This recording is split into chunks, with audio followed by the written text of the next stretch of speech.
Hey everybody, Thacia here with my Legacy of Light in conjunction with One Love Wellness Center here in Menasha, Wisconsin, coming to you for one of my 365 days from my heart to yours.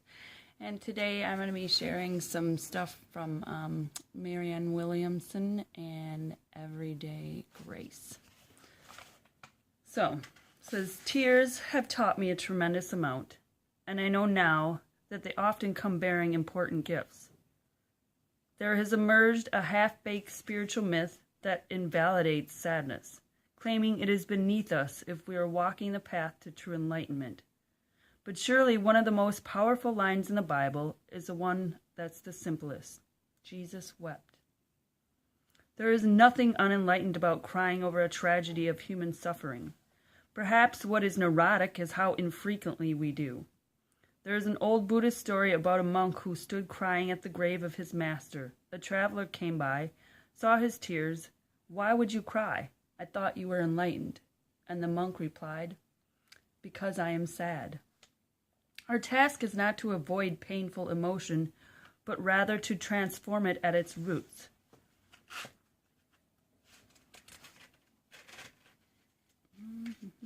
And we cannot do that if we don't go through emotion authentically. Sadness has to be experienced in order to be transcended.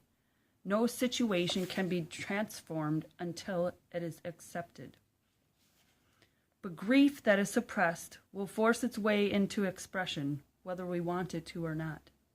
It often emerges in dysfunctional ways when not allowed its proper place in the psychic and social scheme of things. There was a time when widows wore weeds for a year, as past societies had more sophisticated understanding of sadness and grief. They knew that both must be allowed in order for life to go on. The modern idea is that we should move quickly through grief, because for some insane reason we should move quickly through everything, ensures that we will never move through anything in a very deep way. And then life actually does not go on at all, so much as it continually repeats itself. So it is the modern mystic, when experience a heartbreak of life, does not avoid the heartbreak, nor try to distance it from in the name of spirituality, mental health, or anything else for that matter. Enlightenment does not consist of pretending to be where we are not. Enlightenment means being in touch with where we are and being willing to learn what God would have us to learn from it. And as always, God being the creator, being, the divine connection that is within each and every one of us. Sometimes the purpose of a day is merely to feel our sadness, knowing that as we do, we allow whole layers of grief, like old skin cells, to drop off of us. The wisdom that comes from having experienced heartbreak cannot be bequeathed. It can only be gained through experience. And having truly felt it, we are far more likely to have compassion for others. Anything that takes us closer to true compassion takes us closer to what one day will be the experience of even greater joy. Life is often cruel, yet I have found that there is a grief that is infused with the grace of God.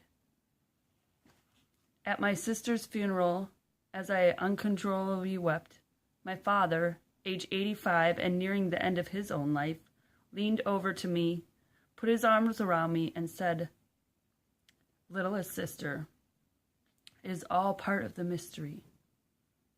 He was there, in the place where he could see that. I could see it on his eyes, and as I leaned my head upon his shoulder, continuing to cry, I knew I was on my way to the place where I would see it too. So upon reading this today,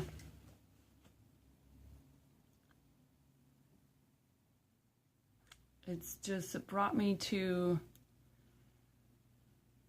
a greater realization and an appreciation for grief, and for going through grief, and for going through all the trials and tribulations that we go through. And it helps bring you to a new place, and to know that when we allow ourselves to just be in these emotions and to live through these emotions, to live through these experiences, there is compassion, there is love, there is joy on the other side.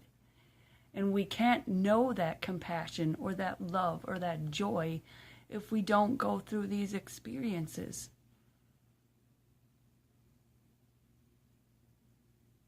And in these experiences, we can find forgiveness for ourselves, forgiveness for other people, and just to be in that experience. And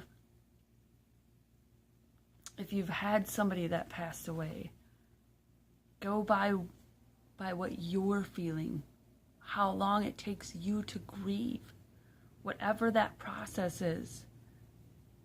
It is okay. And we don't have to go through some timetable or, anything that anyone else tells us is right, because they have no idea what's right for us. Just as you have no idea to dictate what a grieving process looks like for anybody else. So take that time. And I know that in these moments when you are grieving, when you are feeling the weight of the world, so to speak, the weight of this realm upon you, know that this is what's bringing you to enlightenment, not avoiding it and running away from it. And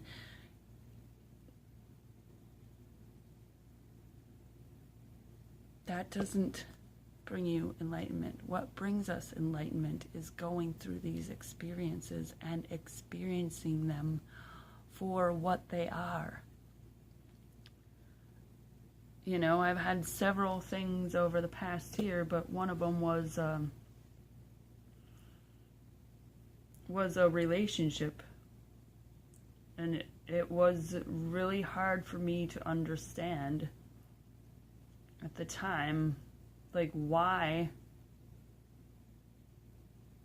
the universe was going to send me, or why I manifested, another relationship like this.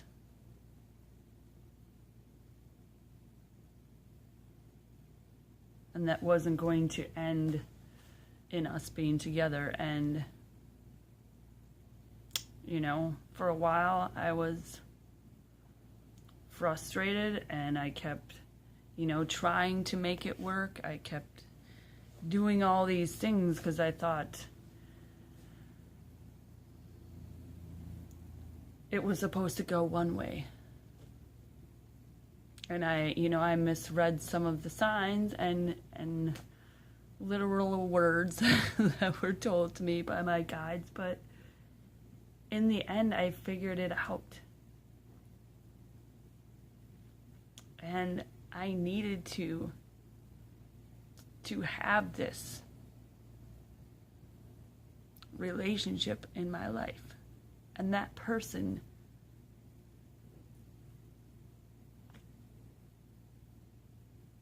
chose to love me and my growth enough to create this friction and to create these situations where I had to ask myself, is this what I really want? And it was like the last stand I needed to make to truly love myself and to truly not put anybody else's feelings before my own. And that was a hard grieving process for me. And, and still has been, on and off over the past 4 or 5 months of, trying not to pick up that old energy or the emotions or the frustration or the anger or, any of the negativeness that was left. Because this person is also still hurting as well. And so they're, lashing out at me.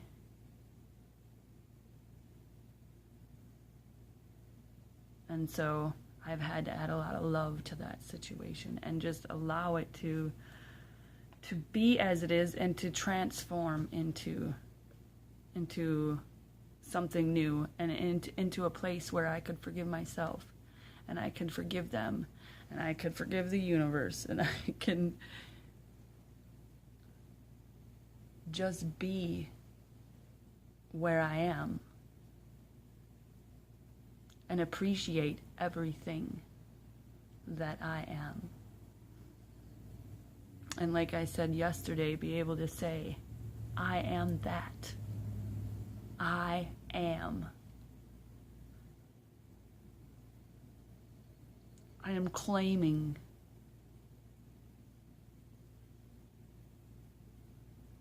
my birthright.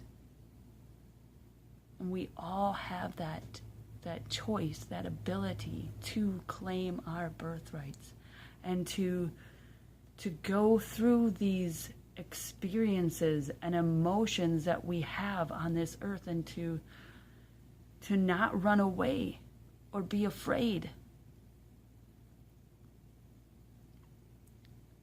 Because this too shall pass.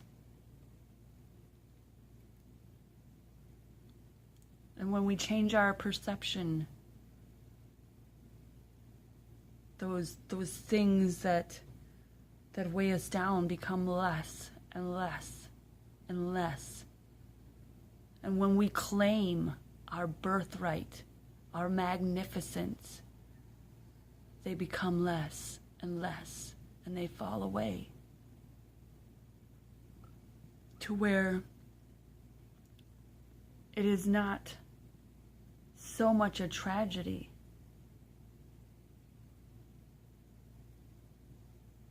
but a lesson in love. And a place we know we can be. We can cry about something and just grieve whatever it is. If it's a person, it's a situation, it's a moment, and you become overwhelmed. Cry. Let it go. It's like shedding these dead skin cells to become more in line with your birthright, your magnificence. I am that. I am.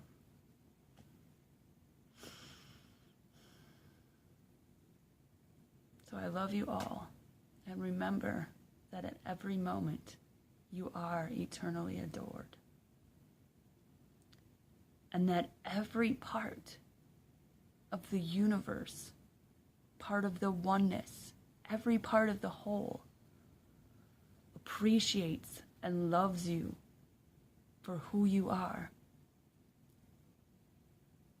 And that who we are doesn't have to do or be anything to deserve all, to deserve it all.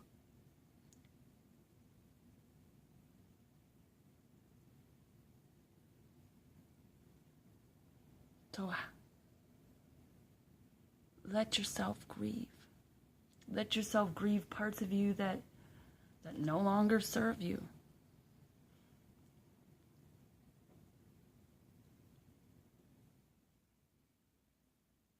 Let yourself grieve. And not live in it, but live through it. Because on the other side is more abundance, is more joy.